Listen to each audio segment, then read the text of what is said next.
Allah subhanahu wa ta'ala in the Quran mentions an ayat. He says, لَإِن شَكَرْتُمْ لَأَزِيدَنَّكُمْ وَلَإِن كَفَرْتُمْ إِنَّ عَذَابِي لَشَدِيدٌ. That if you are grateful, then I will increase you in whatever you're grateful for. وَلَإِن كَفَرْتُمْ, and if you show ingratitude, إِنَّ عَذَابِي لَشَدِيدٌ, then my punishment is very grave.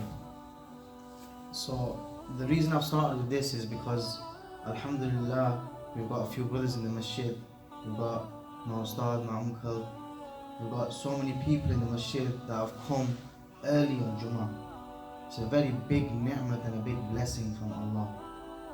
A lot of people are very busy, they're not able to do it, they can't make the time, they can't come to the masjid. So we should really be very grateful to Allah subhanahu wa ta'ala that He's given us the ability, He's given us the love of the masjid, the love of Jummah, to understand the importance on Friday, to come early. So remember, everything that you've got in your life, make sure you're grateful for. Because when you stop showing gratefulness, gratitude, I think Sheikh Hamza Yusuf mentioned it, when you stop being grateful to Allah, Allah will take that blessing away from you. Not as a punishment, as a reminder that that's what you had in your life, you didn't show gratitude, and then you will keep going in that circle until you learn gratitude. And the other thing to learn, which is connected to this point, is patience. Patience and gratitude go hand in hand. So whenever you have something good in your life, be grateful. Whenever something's going a bit hard, you show patience. Sheikh Hamza Yusuf, he mentions that, and it comes in the Quran and it comes in various hadith, that Allah subhanahu wa ta'ala is closer to you. I think he said your aortic valve or something like that, but we translate it as jugular vein, your main vein here. I mean, if you put pressure on this, you could literally faint. So Allah subhanahu wa ta'ala is closer to you than your own jugular vein. Meaning, and this is in essence the main point of this whole bayan today that I'm going to talk about. The essence of it is that you understand and you recognize Allah in a way that He's always there. That's the main thing.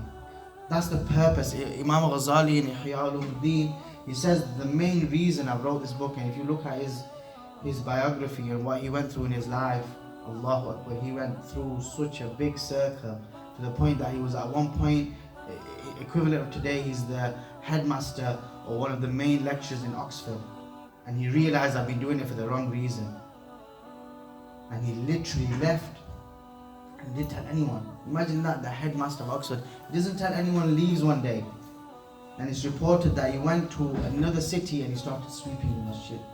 This is a very big scholar. We're not talking about Dunyawi Ulum, we're not talking about he was an engineering professor, he was a professor of religion. He was in a court as well. He was one of the main scholars of the court. This person left because he realized that I've been studying deen all my life. I've been studying ilm all my life, and I've not realized who Allah is, and he goes, it's a waste. And that's when he changed his life. And he says that the main purpose of your life is ma'rifat of Allah, is recognizing who Allah is. When you can recognize who Allah is, then you understand, and this is the pinnacle of your belief, that everything is happening with the will of Allah.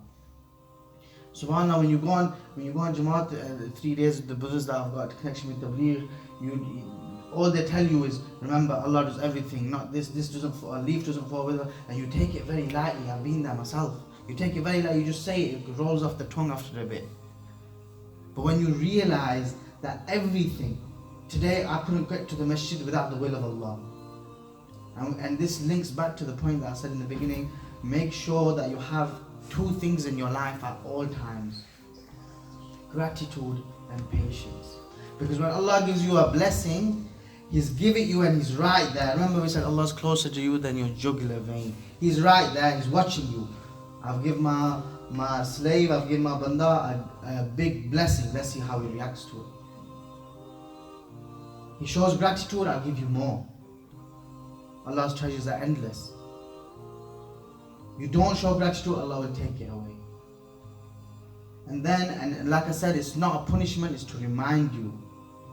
Allah shows mercy on you to remind you, because if you don't get reminded, Allah knows where we'll end up. And when you have something hard in your life, whether it's to do with money, whether it's to do with children, whether it's to do with parents, whether it's to do with your religion, job, anything, Allah's still right there. These are the points in time when people forget. We literally forget. This is the time that where you have to show patience. Allah's put you in that predicament to see how you react. And that's the life of a Muslim. Throughout your whole life, predicament after predicament after predicament. You'll get out of one thing, another thing will come. Allah wants to see how you're going to react. We're not the first ones to be tested. And I wasn't even going to talk about this, I'll be honest with you, but it's here now, so inshallah Allah put barakat in it. But Allah subhanahu wa ta'ala says in the Quran, Amana Rasulu, and it's at the end of Surah Baqarah. But I know he said Amana Rasulu, he said the Prophet sallallahu alayhi wasallam, he didn't say his name, he said Amana Rasul. Here we see the respect Allah is showing, the love Allah is showing to his Nabi sallallahu alayhi wasallam. Amana Rasul. He says the Nabi has took Iman, he's took faith. Because in the beginning, Islam wasn't here. The angel Jibreel alayhi salam came to the Prophet in the cave of Hira, and that's when the Prophet, imagine this, just put yourself in this predicament, so then you can understand who the Prophet is. Why is the Prophet so great? We never understand this. The Prophet was put in a predicament where he's in a cave. He used to go there every so often because he used to like solitude. That's actually a very good thing, especially in this day and age, solitude. Try and get away from everyone, everything. Leave your phone. Sit in your own room and think about life. Think about Allah. Think that's a very, even if you can do it 5 minutes, 10, whatever you can do is a very, very beneficial thing. So the Prophet, Allah says, Amana Rasulu, the Prophet has brought Iman. So the predicament I'm telling you about is the Prophet is in the cave of Hira. Jibreel alayhi salam comes to him and he says, Iqra. He says, read. He says, Ma ana biqari, I can't read. And we know this story, we've heard it many times. So the Prophet ﷺ, at this point now, he comes back to his wife and he tells her the story. But I want to just give you an example. Imagine I came here now, just as an example so you understand, or I came back and I knocked on my neighbor's door. All of you are my neighbors. I knock on your door and I say, brother, do you know what it is? I've just seen an angel. I've just seen an angel, and guess what? I'm the last prophet. I'm giving you an example here. If someone said this to you 1,000 years ago, 100 years ago, last week, this morning, and you weren't a Muslim even, forget all that, because about the last prophet was, the example is that what would you think of this person? Yes. He's got too much stress in his life. He needs to go to hospital. Honestly, that's what they call the Prophet. They call him Majnoon. They call him crazy. So look at the burden of the Prophet. He has to accept the message that's been given to him. Now he's the only one. He's one alone. And he has to go and tell everyone that, you know what, I'm the Prophet. It's not an easy thing to do. It's the hardest thing you can imagine. His whole society, who's been worshipping idols for years and years and years, and they're very gutted people, what they call, very mazboot, they're very, on their beliefs. They're very strong on their beliefs. And now you've got to tell them that all your forefathers were wrong in the nicest way possible. Everything's wrong, and this is the truth. The Prophet has to do this. This is why the status of the Prophet is so big. It's not an easy thing to do. And then the Sahaba after that who follow him, they have to go through the same thing. Because everyone's calling him Majnoon, but then you followed him, or you committed the tricks of him. Can't believe you followed him. Society is a big thing, it has a very big hold on people. So this is the greatness of the Prophet ﷺ. Look at the predicaments that they were put in, and the point how I got here was that Allah is going to put you in predicament after predicament after predicament, and He wants to see how His slave is going to react to this. لَإِن شَكَرْتُمْ لَأَزِيدَنَّكُمْ وَلَإِن كَفَرْتُمْ إِنَّ عَذَابِي لَشَدِيدٌ.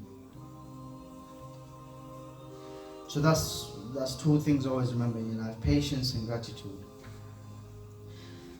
Now, come to the talk that I want to talk about today. Imagine you meet a person, and this person tells you that he's been doing a certain hobby, he's been doing a certain job for 10 years. You've known him for all your life. He comes up to you and says, look, remember when I started this job?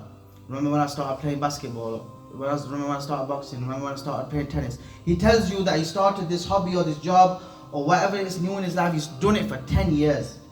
And then you're with him and you watch him do it, and you remember when he started first in his first week, how he was, and the way he was doing that job or doing that hobby and how good he was at it in that first month, 10 years later he's exactly the same. What would you think of that person? This guy's been putting his time and his effort into something for 10 years and he's not increased, he's not got better, he's not got promotion at work, he's not got any better at that. You would think he's doing something wrong. So what's my point? Why am I saying this for? I've been Muslim for 28 years. Alhamdulillah, I was born a Muslim. Majority of everyone here was born Muslims.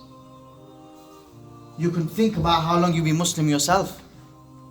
From the day you hit puberty, you started reading namaz.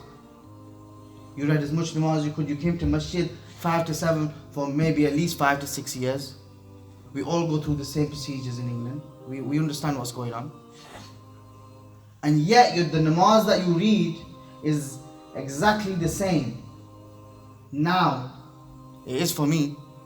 Now, all the way from when we first became baligh, when we hit puberty, when we started reading namaz, it's exactly the same.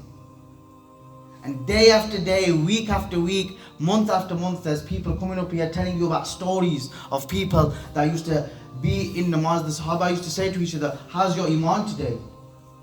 They didn't say how were you, they said how's your iman? And he's saying that Alhamdulillah, my iman is such, when I start namaz, in front of me is Jannat, behind me is Jahannam, and I'm on the Pul Sirat. This is the level that they've got to, the Sahaba have got to. So we know that there's levels to this. We know that you can progress in deen, you can get closer to Allah. So why is it that we've been Muslim for 28 years, I'll give my own example, and we haven't got anywhere near this level? But yet when we look at an example in the world and we see someone that's been doing a job for 10 years, someone that's been doing a hobby or a sport for 10 years and he's not excelled, you think this guy's doing something wrong. He even knows he's doing something wrong. In the end, he's just going to give up. And now I want you to imagine a second person. A second person is your friend. He's going on holiday. He's going to a very hot country. And you see him packing his stuff up, his suitcase, and in his suitcase he's got a woolly hat, he's got long johns in there, he's got gloves. He's prepared to go to a very cold climate. He's not exchanged his money, he's got the same currency, pound. He's going to somewhere, Zambia or somewhere where none of this is gonna help him. What would he say to him? He say, you're not prepared for your journey. You've not understood where you're going. When you get there, you're going to be in extreme difficulty. All your clothes are this thick. How are you going to wear them in 40 degrees? That's what you'd say to him. Yet that example applies to us as Muslims. Why? Because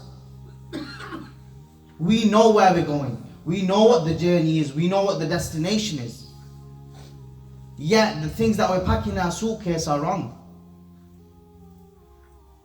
We give precedence to money over iman. Money comes first to us before our iman comes first to us. Do you understand? Your faith, the thing that makes you Muslim, the thing that makes you a rightful Khalifa of Allah on the earth and the rightful owner of Jannat, that thing is lacking, yet money comes first. It's not an easy thing. I'm not saying any of these things. This is the reality that I'm in and that we're all in. So we have to mention it. We give preference to the job that we've got over the namaz. We know that job, work starts at 8 o'clock, I'm up at 7. I don't care if it takes 1 alarm, 10 alarms, I'm getting up at 7, I'm going to shower up, get breakfast, go to work. If we had that same mentality about namaz, we won't miss one. A good example to give here is, if you said to someone, let's go to the gym, and he says, I'll do it when I get time, you know what that means. This guy's not going to the gym. Because that's something that you have to make time for. Namaz, if someone says, inshallah, one day I'll get there, you may as well just go because he's not coming with you. Because you have to make time for namaz. You have to make time for these. Anything in your life that's worth fighting for, that's worth some kind of value, you're going to fight for it. You're going to work hard for it. You're going to strive for it. But the only thing we don't do is, oh, if I get time, I'll do it. So there's a program, I'm also going to give food after we'll go. Can't have you just eat the namaz breaking. So this is just the mentality that we've got. It's the reality.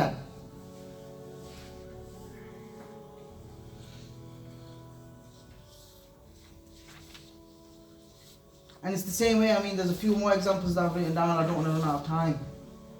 Zakat, fasting, Hajj, these are the farz that Allah has given us. There's literally not long left, so I'm just going to get to the point here, I'll be honest with you. The predicament that we find ourselves in is essentially this. And Imam Ghazali mentions it. And he says, there's a man walking into a jungle. This is me and you. Every single person in the masjid, including me, we're all in this predicament right now. The example is, a person walks into a jungle. He's walking and he hears something behind him. So he looks back and it's a lion. The lion's running after him. This guy's chipping because obviously there's a lion. So he's running and he finds a well. He jumps into that well. When he's jumping into that well, on the way down, he holds very tightly to the rope of that well, so he doesn't fall to his death. So he's holding very tightly to that. He looks up, lion's there, still waiting for him. He looks down, he's like, okay, I'll go down, I'll chill here for a bit. Looks down, there's a python. He's got his mouth open, ready for him to come down. So he holds even tighter to the rope. And then, while he's holding tightly to that rope, he looks up and a mouse comes out. 2 mice come out. One white one and one black one. One starts chewing from that side and one starts chewing from that side. Look at the predicament this guy's in. Is there any moment in this time that he can literally think, oh, what about this? What am I going to do tomorrow for work? He's got no time to think about any of that. Yet, he looks in front of him and he sees a honeycomb. And he puts his finger into it and he puts it into his mouth, and for that moment he forgets. He forgets about the lion. The lion is death, running after him all the time. We don't know when we're going to die. Non-Muslims don't even argue with us on that point. You can argue until you're blue in the face about millions of things. No one denies death. The lion's running after him, he's waiting for him. Death is always at your door. He's always there. The day you're born, you're knocking on a door. The day it opens, you're gone. That door is death. And for all of your life, that's what you'll be doing. This guy, there's death behind him. He looks down, that's his qabr waiting for him. Always ready. The earth is literally saying to Allah, send these people back to me. They came from me. They're literally soil and they're mitti. Send them back to me. See what I do with them. Every day, so the cobra, the python's there waiting for him to come down. The rope is his life. How precious is life. We hold on to it with all our might and all our strength. And then there's the honeycomb. That's the world. That's the deception of the world. Even though this guy is in such a big predicament, there's a lion, there's a cobra, and there's two mice. The mice, by the way, are the night and the day. They're eating away at your life every day. Every day. The other day, this guy got into my taxi and he goes, "Oh, I've just come from a birthday." And I've been thinking about birthdays for a while. And remember, everything in this world essentially is distracting you from death. Every single thing. You'll watch, or you watch an Islamic video on YouTube, you'll get a advert for 10 seconds. What benefit has that got? That's got benefit because it's got recorded in there now. When you start namaz, that's it. Play.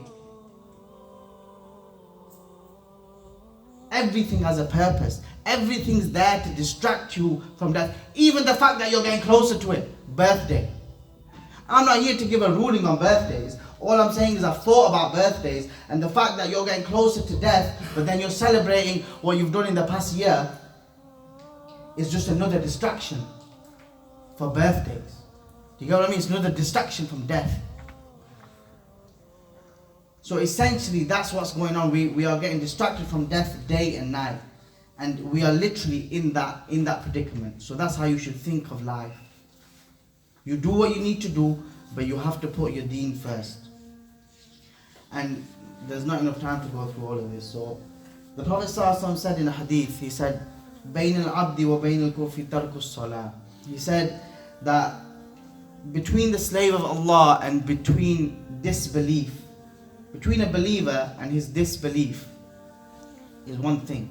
There's a barrier. And that barrier is the leaving of prayer. So after Iman, the most important thing in our lives should be and must be prayer. This hadith and many hadith like this that talk about kufr, disbelief, which can also be translated into ingratitude. A lot of scholars and even scholars from the Sahaba have said that this is to be taken at face value. If you leave your prayer on purpose, you're kafir. A lot of people say this. It's not the ruling I'm giving, I'm telling you the importance of it. Majority of scholars say that leaving the prayer on purpose, you're on a slippery slope towards kufr. Both of them are true. Why? Because if a person says, "I don't need to read namaz, it's not farz for me, I don't need to, what's the point in namaz?" That person will be kafir instantly. Why? Because Allah said it's farz. You go against Allah, that's it. That's the prerequisite of Islam. And then the other one is true as well, because if someone's getting a bit lazy, someone's got no time and on purpose he thinks, then that's a very big thing. He's on a slippery slope towards kufr. And I've said something very deep there. I've said something quite important and something that's going to make you think, "Oh, what's more you just said here?" But the reason I'm bringing this up is, and I'll try and wrap up quickly. The reason I'm bringing this up is because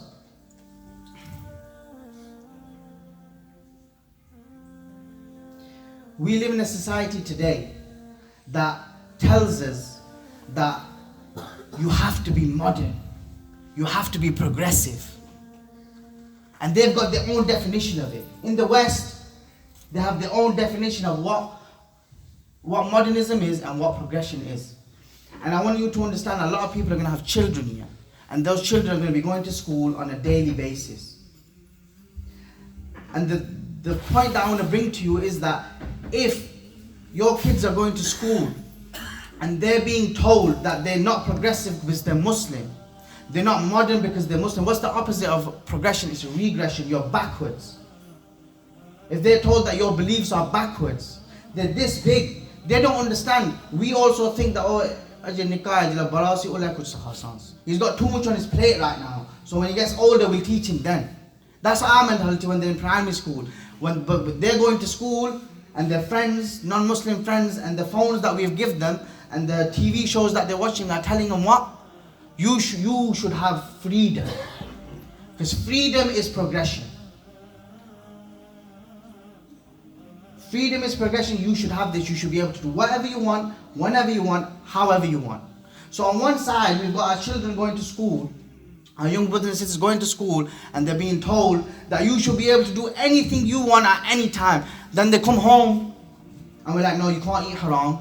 No, you can't do this at this point because you have to read namaz, you have to do this, you have to do. And they're like, well, my religion controls me, and on the other side, these non-Muslims, they're giving me freedom. If they don't know what's going on in religion, what do you think they're going to choose?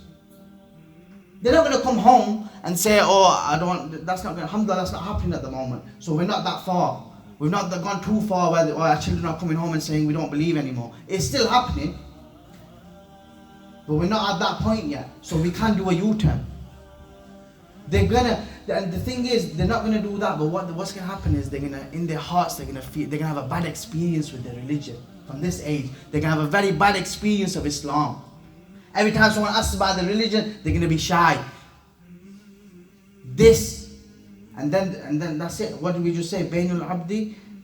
The hadith was Bainul abdi wal kufri tarku salah. Then how are they going to read namaz? I told you, if you leave your namaz on purpose, you're on a slippery slope towards kufr. If this is not a slippery slope towards kufr, what else is? How many of our youngsters, imagine that's the effect it has when they're children in primary school. Imagine in secondary school when society is more important now. What if you're cool in school is an important thing to kids. Whether you've got the right clothes on, whether you look right, whether you speak right, these are very important things in school. And everything's cool but Islam. This is not progression. Just because they define it as progression does not mean it is. But progression is connected to alcohol. Progression is connected to drugs. They're literally telling you, free your mind. Explore sexually. You might be a man in a woman's body. You might be a woman. These things, when we don't teach our children what Islam is, what Islam's about, then they're not going to be able to have Iman properly. I'll be honest with you. How are you going to grow up thinking that my Iman's inferior and my Islam's inferior and still be a proper Muslim? So that's the main thing that I wanted to get across. And the fact that we've got, alhamdulillah, in the masjid, we've started and we're trying our best to have things in place for elders, youngsters, teenagers, kids, everyone, from top to bottom. We're trying to get things in place now.